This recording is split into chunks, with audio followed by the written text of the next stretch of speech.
Stock market में हम हमेशा बोलते हैं रिस्क एंड रिवॉर्ड साथ साथ चलते हैं। आप जितना रिस्क लेंगे आपको उतना रिवॉर्ड मिलेगा। मगर रिस्क और इश्क, जी हाँ, ये मैंने पहली बार सुना, जाना और समझा। और इस बात को अब हम ईटी नाउ स्वदेश और ईटी नाउ पे कई बार सुनते हैं और डिस्कस करते हैं। मगर मैंने ये कहाँ से सीखा? यह मैंने सीखा एक ऐसी शख्सियत से जिनका शो देख करके मैंने बहुत कुछ जाना, हम सब ने बहुत कुछ सीखा। और आज उनसे हम और समझेंगे कि भाई रिस्क है तो इश्क क्या है। तो प्रतीक साहब, पहले तो बहुत बहुत शुक्रिया, आप ईटी नाउ पर आए हैं। That means a lot to us. I must say that I am a big fan, और not me, everybody is a big fan of that franchise. What a lovely work, it's an eye opener for all of us. And stock market के हम ऐसे बेहतरीन तरीके जान चुके हैं उस शो के बारे में कि देख करके बहुत मजा आया। मैंने 3 बार देखा है। अरे और शायद एक बार और देखूंगा। तो रिस्क है तो इश्क है, क्या लाइन है। एक प्रकार से स्टॉक मार्केट का तकिया कलाम सा बन चुका है ये। तो पहले चालू करते हैं आपकी जर्नी के बारे में। जहाँ तक मुझे पता है, आप तो जी किताबी कीड़े थे, इंजीनियर थे। एक्टिंग और इंजीनियरिंग एक कल्पना है, हालांकि इंजीनियरिंग भी कल्पना है, मगर एक्टिंग तो एक अलग ही राह पर आप चले हैं। तो मुझे मतलब so acting started way back in school. I was in 4th standard when I stepped on the stage for the first time. And since then I had decided that this is my second life, this is my life. I felt absolutely comfortable on stage. So acting came almost naturally to me. And at the same time engineering was also out of passion. तो ऐसा नहीं था कि घर पे किसी ने मतलब डांट फटकार के बोला हो कि नहीं पढ़ाई तो करनी ही पड़ेगी. Though I come from teachers family, but I'm fortunate enough to have a family which supported arts and studies all together at the same time. So all the freedom was given, and I'm fortunate that I utilized that freedom correctly. तो acting के साथ साथ पढ़ाई भी शुरू रही. और 12th science, सो मैं आई कम फ्रॉम गुजरात. सो गुजरात में मुंबई महाराष्ट्र जैसा नहीं है कि 10th के बाद वो जूनियर कॉलेज और ये शुरू हो. हमारे यहाँ 12th तक स्कूल ही होता है, high school. So I did 12th science and then diploma mechanical engineering. Diploma से बाद ऐसा लगा कि यार सिर्फ डिप्लोमा से काम नहीं चलेगा. Then I came to north Maharashtra university Jalgaon and I completed my engineering. And all this while I kept doing my theatre. So competitions, intercity competitions, college competitions, I kept participating.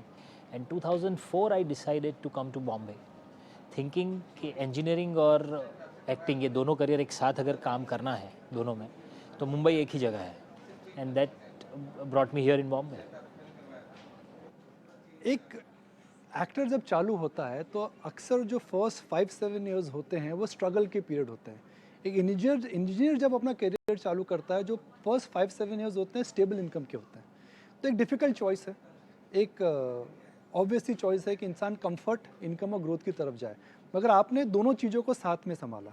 आपने नौकरी करी और एक्टिंग का जो अपना शौक़ था वह ख़त्म नहीं करा। तो when did you decide to change gears? So I kept working in both the fields simultaneously in Mumbai for almost 15 years. 2004 से लेके मैं 2016 तक तो दोनों में एक साथ काम कर रहा था. And at that point the only idea was that I have to be financially little stable so that I can select the kind of work that I want to do. Because Mumbai जैसे शहर में आप actor बनने आओ तो वैसे मैं अकेला नहीं हूँ, पूरे हिंदुस्तान से लाखों लोग आते हैं. सब अपनी किस्मत आजमाते हैं, सब अपनी टैलेंट को भी आजमाते हैं. पर यहाँ रहना, रेंट भरना, तैयार होकर ऑडिशन पे जाना, खाना और दिमाग को और खुद को तंदुरुस्त रखना और पॉजिटिविटी के साथ रोज़ सुबह उठ के वही साइकिल वापस रिपीट करना जितना दिखता है उतना आसान है नहीं. क्योंकि जब एक बार सक्सेस मिल जाती है ना, तब उसके बाद की चकाचौंध सबको दिखती है, पर इसके पीछे ये जो पूरा एक माहौल है वो शायद आम जनता तक पहुंचता भी नहीं होगा. तो वो मैं ठीक तरह से कर पाऊँ उसकी वजह से, और क्योंकि मैंने इंजीनियरिंग की थी और वो भी मेरा एक पैशन था. I am lucky that I started with NPC, national productivity council, as freelance consultant, and then I joined one of the corporates. तो I kept doing both the things together. By 2016 that was a time जहाँ मेरा opportunity loss होने लगा था. अच्छा. दोनों career में, कि एक्टिंग में भी अच्छे ऑफर्स आने लगे थे, largely from theatres and Gujarati film industry. और कॉर्पोरेट में भी ये हो चुका था कि मेरा प्रोफाइल थोड़ा नीच जैसा हो गया था, because I am an industrial engineer, I was attach to HR. So HR, industrial engineering, sites, corporate, ये सबका एक मिला जुला एक्सपीरियंस था, which is very good for the consultants. तो अगर कंसल्टेंसी का जॉब लेता हूँ तो मुंबई छोड़ना पड़ेगा, ट्रैवल बहुत हो जाएगा. तो वहाँ से भी अच्छे ऑफर्स थे, यहाँ से भी अच्छे ऑफर्स थे. Now this was the time where I had to decide कि अब किसी एक चीज़ में जाएंगे आगे. And then my calling was always acting. So 2016, August 2016 actually, 26 August 2016 my last day in office. तब से then I jumped into it full time. तब तक एक गुजराती फिल्म रिलीज़ हुई थी, दो गुजराती फिल्में रिलीज़ हुई थी, और रॉन्ग साइड राजू का नेशनल अवार्ड भी मिल चुका था. So I was in a little comfortable stage. घर का खर्चा चालू निकल रहा था. घर का खर्चा निकल रहा था, और क्योंकि 10 साल की नौकरी हो चुकी थी, तो जो मेरा PF था उससे मैंने सोचा कि एटलीस्ट 1 साल तक तो खींच लूँगा. And within 1 year I will do something, I will find work, I will see what happens.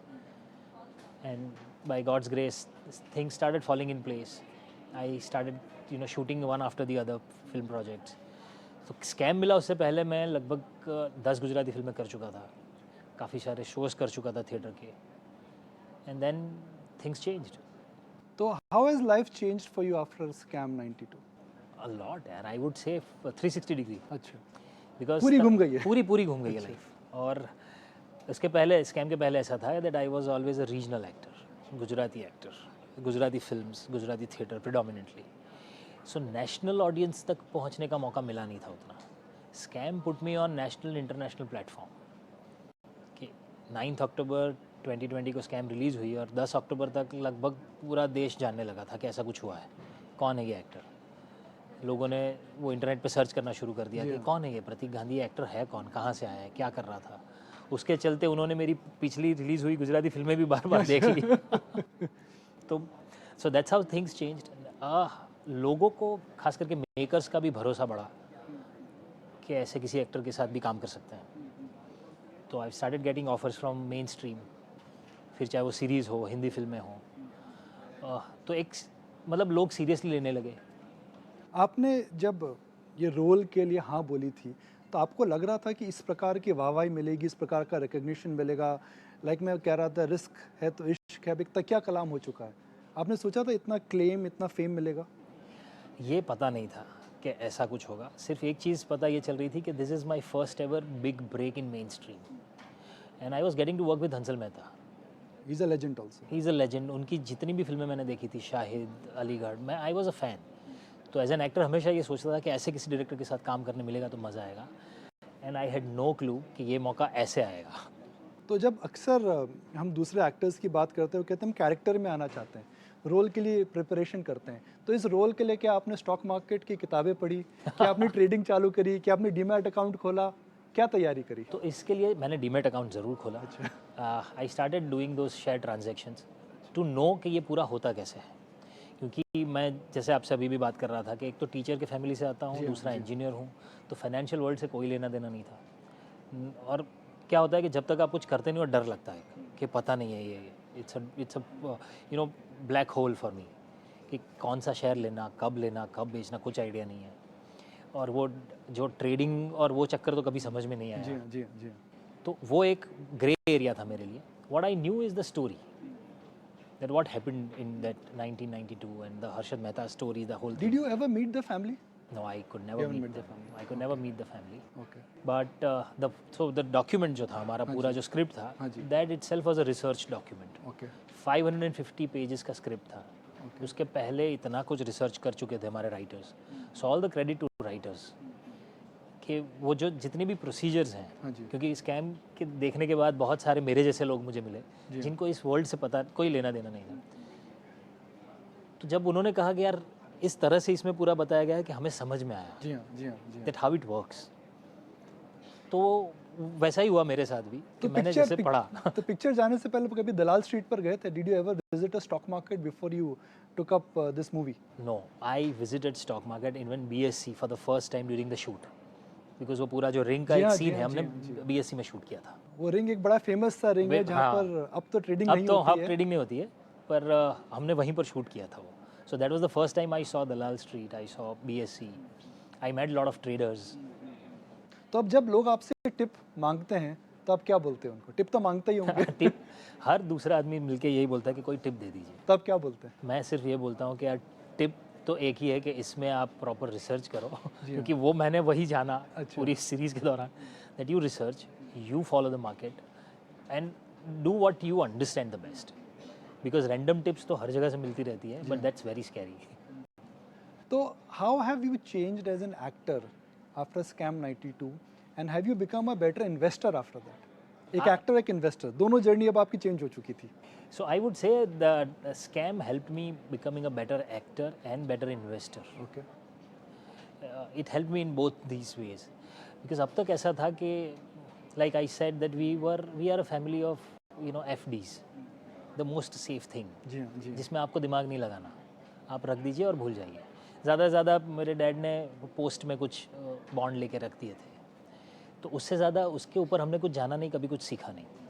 Scam के दौरान ये पूरी जर्नी, ये पूरा माहौल, ये पूरी इंडस्ट्री जानने सीखने मिली। So I also started investing in bits and pieces. I how do started you learning. Invest? So mostly my investment is in mutual funds and SIPs and all. And apart from that, there are few stocks that where I've understood that these are the companies that you can be कौन से invested for the stocks हैं? long. So there are a couple of Tata stocks that I have invested in, and I've kept them for the long-term investment because I still don't understand trading, intraday, and all those things are still out of my understanding. So I want to be an investor who is there for the long-term investment, and that's how I have understood stock market. हालांकि scam 92 दलाल street पर बनी है। Wall street की एक बड़ी famous picture है जिसमें Gordon gecko साहब हैं, आपने पक्का देखी होगी वो। Wolf of Wall Street, yeah. जी हाँ, नहीं वॉल स्ट्रीट एक और है, wolf of wall Yeah, street yeah, एक और है, उसमें गॉर्डन गेको साहब हैं। जी जी जी। वो बोलते हैं जी every man is chasing a number. तो प्रतीक गांधी क्या नंबर चेज कर रहे हैं अपनी लाइफ में? हाँ, वो नंबर मुझे बहुत सारे लोगों ने पूछा कि what is that you are looking at, आपको आज 5 साल बाद आपको क्या नंबर चाहिए, वो मैजिकल नंबर। तो यार कोविड के बाद ना ये पूरा चक्कर ही दिमाग में बदल गया है। पहले एक नंबर होता था कि यार एक घर लेना है, तो उसका एक नंबर चाहिए मुझे कि ऐसा एक घर लेना है। तो कोविड ने पूरी दुनिया को ऐसे हिला दिया, वैसे ही I mean we all have experience that whatever you were thinking was wrong और was not enough. So I don't see any magical number which is good for the life, but there has to be a consistency is what I have understood. तो अब उसमें बहुत सारे approach हैं, बहुत सारे लोगों ने जिनको मैं भी जानता हूँ, और कई हद तक मैंने भी ये किया है कि I have almost adapted a minimalistic approach,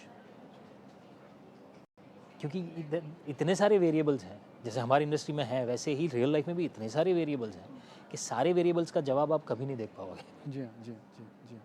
so yeah I have still not reach to that magical number.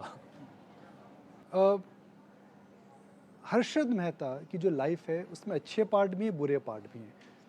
उसमें कुछ चीज़ें हैं जो शायद बता सकता है that what imagination and what belief can do, और कुछ ऐसे पार्ट हैं जिससे हम कॉन्सेप्चुअली अग्री नहीं करते हैं, जिनके अंदर ट्रेडिंग और जिनके अंदर काफ़ी ख़राब चीज़ें हुई थी। आपने जब ये रोल को निभाया तो आपने उनसे अच्छा क्या सीखा, और ऐसा क्या सीखा जो आप दूसरों को बोलेंगे भी ये नहीं करना चाहिए? तो मैंने वो पूरी जर्नी को ना जैसे समझा था, वो था ड्रीम्स, पैशन से लेके ग्रीड तक। सो जब तक आप ड्रीम्स और पैशन से ड्रिवन हो, you are good, you are in a better position and you will mostly take good decision. But the moment you are driven by greed, you bound to fail, you bound to fall, is what I have understood through his journey and his life span. So मुझे वो जो part था उनका कि एक passion था, एक ऐसी जगह पर खुद का नाम बनाना चाहते थे which is mostly tie and blazer world, and he didn't come from that world, he came from a world of commoners, and still he could make his position there, his strong hold there. So that was a journey which is very inspiring. और उसके बाद when you start going haywire because of the greed, because that, as I said, that there is no magical number, and each and every number is a smaller number in comparison of future. What is a day like in Pratik Gandhi's life? What time do you get up? What is the first thing you do when you get up? So the first thing when I get up is the news. ET Now देखते हो ना? Hey. So ये जो news है, this is the world that, I mean, after scam, yes, जी हाँ। this is what I do in the morning first. I generally get up at 7:38. That's when I start my day with workout and the news. And what time does your day end? around 11:30.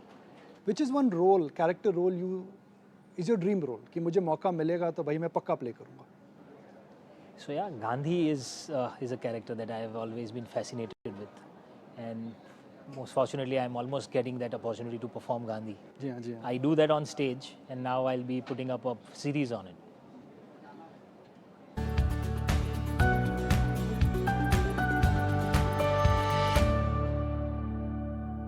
I think we tend to underestimate, Pratik, that what a great country we are in.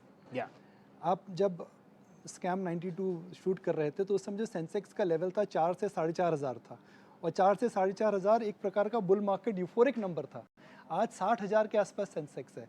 शायद भारत की कहानी यही है. Yeah. That we are blessed to be in this country.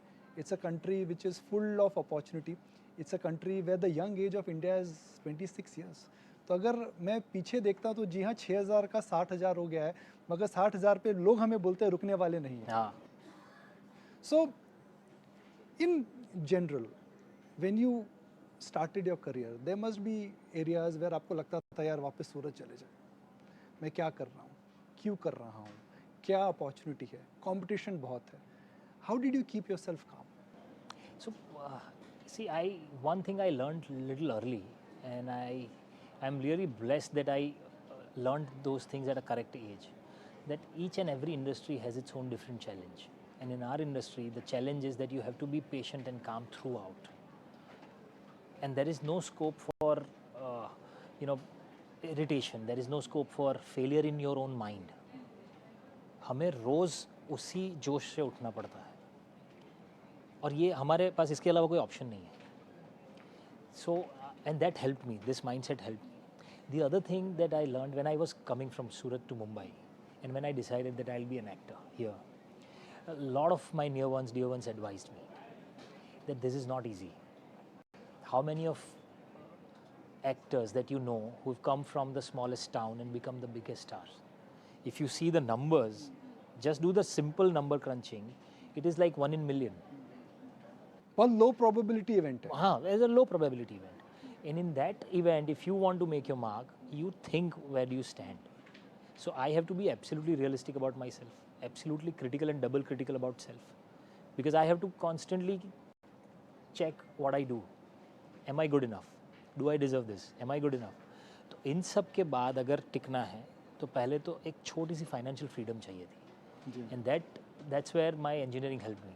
What is your definition of financial freedom? As an artist, I feel my financial freedom is where I can select the script I want without any pressure. You think you've reached financial freedom? I think I have reached that freedom, that stage of freedom where I can select my script and I can reject something. So I don't want to select only on the basis of the money involved. Because I don't want to corrupt an artist inside me. जी. So that can happen when my food is taken care of, my family is taken care of, and that is it. Because एक बहुत famous Gujarati writer ने कहा था कि artist बन के सिर्फ चने खा के जीना चाहूँ तो वो ठीक है मेरे खुद के लिए, पर परिवार को चने खिला के ज़िंदगी बिताने के लिए बोलना ये कोई इसमें कोई कला नहीं है. जी हाँ, जी हाँ, जी. It is all about having a good lifestyle. Yeah. A decent lifestyle, because it's my choice to be an artist, not my. Nobody else should suffer because of that. ET Now, स्वदेश and ET Now English पर हम अभी financial freedom की बात कर रहे हैं. मेरे से लोग पूछते हैं जी फाइनेंशियल फ्रीडम क्या है, और मैं बोलता हूँ जी financial freedom is nothing else but it is control over time. हमारी लाइफ में सबसे ज़्यादा इंपॉर्टेंट कमोडिटी है time. The time you have is the life you have. And today if you reach financial freedom, I can choose मैं किससे बात कर रहा हूँ, कब बात कर रहा हूँ, कितने समय के लिए बात कर रहा हूँ. तो I think that is the approach we are telling people on ET now. That try and approach financial freedom which is nothing else but control on time. Number तो क्या जी, वेल्थ का नंबर मूविंग नंबर है. ये move करता रहता है और ये हमेशा मूव करता रहेगा, पर टाइम जो हमेशा कम होता रहेगा. And how can you actually maximise the value of the time? Yeah, that is actual way to look at it, I feel. Time पे बिकॉज वो डिप्लीशिंग कमोडिटी है. So when in given time, if I am offered 2 different scripts, जी हाँ. and if I have to select, because I can select only one, so my selection criteria, what can it be? Either it's money or the script. What is the importance of money for you? Oh, I have seen enough incidences in life where I think money is very, very important that way. Not only for the comfort, but for the peace of mind also. because I have seen a lot of medical emergencies in my house, in my family. Apart from medical emergencies, you know, when you have to settle down in a city like Mumbai, where it's easy to get food than the shelter. जी हाँ जी तो हाँ मुंबई में एक छोटा 1 BHK का घर खरीदना भी मतलब इसमें आई हैव सीन पीपल जिनकी पूरी ज़िंदगी निकल जाती है. That is a hard fact of Bombay या स्कैम के बाद जाके अभी 2 साल पहले मैंने मेरे 2 BHK के घर की लोन की भरपाई की है. And that is the first time that I felt okay I am free now. No no I am sure this is I just am the so happy now that I can take my calls. नहीं नहीं I am sure the way you investing you thinking long term मेरा हमेशा मानना है अगर आप लंबी अवधि के लिए इक्विटी में निवेश करते हैं प्रदीप साहब आंकड़ा ये है कि अगर आप 10 साल से ऊपर इक्विटी में निवेश करते हैं so chances of losing money in a SIP और a good index fund is actually 10%. ओह 10 साल इक्विटी के अंदर आप जितना लंबा सोचेंगे time is an investor's biggest friend. या और पिछले 20 साल में आप देखिए क्या क्या हुआ है. कोविड हो गया, 2008 का क्राइसिस हो चुका है, अमेरिका में 2008 का क्राइसिस हो चुका है, 9/11 हो चुका है, मगर फिर भी जो सेंसेक्स है साहब 4,000 4,000 से लेकर 60,000 हुआ है. तो जो भी खराब हो सकता था पिछले 20-25 साल में खराब हुआ है, मगर जो ह्यूमन स्पिरिट होती है हर बार निकल जाती है. 2008 में निकले, 2012 में निकले, 2020 कोविड में किसने सोचा था कि आप और मैं बैठ करके मास्क के बिना कभी बात करेंगे. और शायद यही मैं लोगों को कहता हूँ that human spirit is something which will always keep you know will always keep on surprising us. तो उसी स्पिरिट में आखिरी 2-3 सवाल. एक बिलबोर्ड पर अगर एक नारा हो जो आपकी ज़िंदगी का नारा हो, वो बिलबोर्ड पे क्या नारा होगा आपके हिसाब से? Keep it simple, keep it straight. समझाएं इस बात को. सो हमें मतलब ऐसे अभी तो धीरे धीरे जितनी टेक्नोलॉजीज भी आ रही हैं, जितनी जितनी चीज़ें आ रही हैं, सालों से देख रहा हूँ मैं कि we love to complicate things. जी हाँ फिर चाहे वो पढ़ाई लिखाई हो, फिर चाहे वो काम करने का तरीका हो, फिर चाहे वो पूजा पाठ करने का तरीका जी हो. हाँ जी हाँ. जितना कॉम्प्लिकेटेड उतना ज़्यादा अट्रैक्टिव लगता है हमें. तो the power of simplicity is what people are forgetting, is what I feel. Like they say, simplicity is the ultimate sophistication. Ultimate sophistication and it is very difficult to keep it simple. कोई भी process हो, कोई भी operations हो, I am an engineer so I might take that example, जी हाँ जी हाँ जी but any operation for that matter you think, जी हाँ. if anybody asks you that keep it simple, it is the most difficult thing to achieve. Who's one person who's influenced you the most? My father, In what way? in the way he approached his life, and the way he always kept himself positive in any condition, and I have seen him in the condition that I can't even think of anybody living like that. You know, those financial crisis से लेके emotional crisis से लेके health related कुछ हो, सारे situation में मैंने हमेशा उनको हंसते हुए देखा है. So he had that you know ultimate faith. तो वो फेथ, वो eternal optimism is what I love the most. Your 3 favorite dialogues of Scam 92. Success क्या है? फेलियर के बाद का नया chapter. And this is very close to my heart because you know I have experience this real time in life also. That every time you hit the bottom you know that यहाँ से तो एक ही रास्ता है ऊपर का. इसके नीचे तो जगह भी नहीं है जी ऐसा. हाँ जी जी. So that one line that I love the most. Other is obviously risk है तो इश्क है, because I have taken multiple risks in life. जब क्या मैं- मायने रिस्क है तो इश्क है भाई. डायलॉग तो बहुत बड़ा है पर आपके लिए आपने उसको अप्लाई कैसे करा? So if you keep doing what you've been doing, you'll keep achieving what you've been achieving. जी हाँ. So if you want anything new, you have to do something new. आपने लाइफ में सबसे बड़ा रिस्क क्या लिया? बहुत सारे लिए हैं, but one of the biggest one is जब corporate career एकदम पीक पे चल रहा था. I was about to get into senior management cadre. Good salary, good package. I bought a house, 2 BHK house. उसका एक अच्छा खासा बड़ा लोन था. I had a full-fledged family, my wife, my daughter, my younger brother, my parents. घर में 2 बड़े medical emergency से निपट चुके थे अभी. इस टाइम पे मैंने जॉब छोड़ दी. And then I decided to be a full-time actor. Now acting is a profession which is full of uncertainty, full of variables. And you can't even imagine इतने variables. अच्छा, इसमें ऐसा भी नहीं है कि मैंने जैसे कॉर्पोरेट जॉब में होता है कि आपने एक 15-20 हर महीने सैलरी आ जाती है. हर महीने सैलरी का तो हिसाब है नहीं उधर. जी हाँ. दूसरा ये है कि एक 15-20 साल तक आपने जॉब कर लिया. Now your field work may decrease, you can take a back seat but still you are earning. You can go in an advisory committee, advisory post. Acting में ऐसा कुछ नहीं है. I have to be physically present and working. जी हाँ जी जी. So उसमें you have to take care of yourself physically, mental health से लेके एंड देन कांस्टेंट अर्निंग। तो ये एक सबसे बड़ा रिस्क लिया था मैंने, जस्ट बिकॉज़ मेरा इश्क था एक्टिंग, मुझे चाहिए था कि ऐसा कुछ करना है। सो या नहीं पर बहुत ही you know we really enjoyed our today's chat and it is such a pleasure to meet somebody who, you know, in a sense I've admired on screen, and now I'm going to be learning so much in terms of, you know, understanding risk and taking risk, and also how to follow your dreams. So it's a first I used to admire you for the role you've played. Now I think I'll admire you for the personal and wonderful human being you are. So thank you very much. So Thank nice you. to have you on ET Now. Thank you very much.